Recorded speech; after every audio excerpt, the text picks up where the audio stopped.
The Russian invasion of Ukraine is so historically complex that there is no clear, simple political solution. Or is there?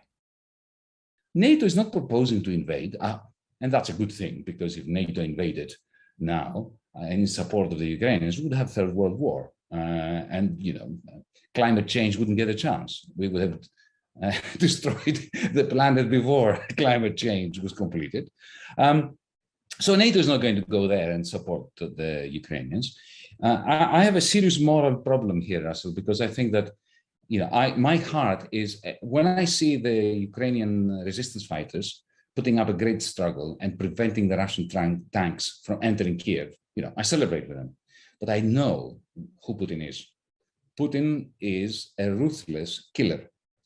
He proved that in the early 2000s, when he flattened Grozny. He destroyed a city of 250, 300,000 people in Chechnya, just in order to solidify his hold over the Russian government.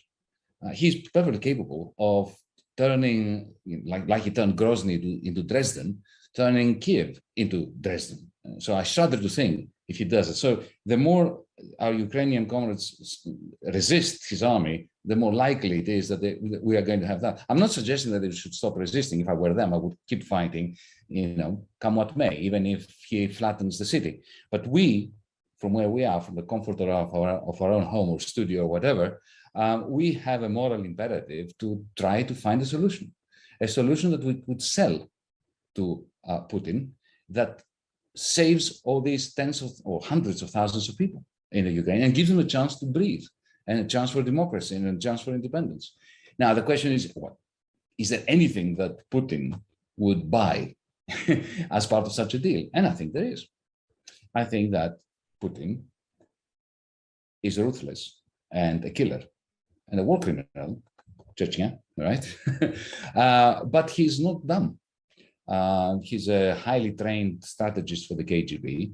He knows that he cannot occupy the Ukraine forever. He knows that he's going to have something worse than Vietnam in his hands. He knows that the Russian economy is smaller than the economy of Texas, by the way, in terms of gross domestic product.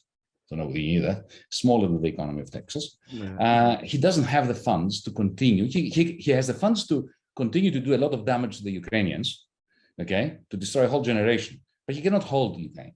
And he cannot hold Russia if he continues, along the lines of a modern Afghanistan for 5, 6, 7, 8 years. So he's looking for a way out. And even if he's not looking for a way out today, he will be looking for a way out next week.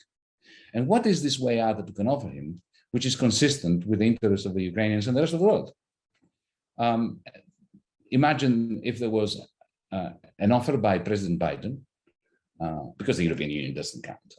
They're just the lackeys of the US. I mean, and we don't have a leadership in the European Union anyway. But Biden could hold a summit with Putin, and a quid pro quo could emerge. The quid pro quo being very simple: Russia withdraws from Ukraine. There is an agreement for the demilitarization of Donbass and the region around the borders between Ukraine and Russia. There can be some bargaining regarding particular plots of land, Crimea and so on.